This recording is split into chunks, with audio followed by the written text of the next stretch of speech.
Bismillah, Assalamualaikum warahmatullahi wabarakatuh. Tepang deui dina pangajaran basa Sunda.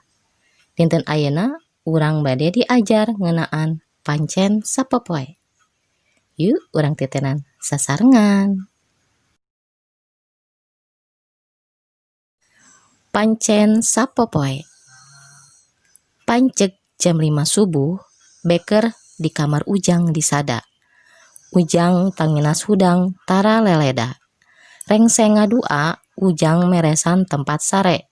Indit kacai tuluy wudu rek salat subuh. Jam genep Ujang mandi. Tara poho diruru make sabun jeung ngosok huntu. Mun geus mandi, Ujang asup ka kamar. Rap make saragam sakola, sapatu, dasi, topi, tur dibeubeur. Meme sakola, Ujang sasarap heula. Jam genep 30 menit, Ujang indit ka sakola. Ujang pamitan heula ka bapa jeung ka emakna. Pa, Ma, Ujang bade mios heula ka sakola. Ceuk Ujang bari teu poho ngeusun panangan bapa jeung emakna. Ayeuna hidup sadaya kerjakeun kuis tematik nanya.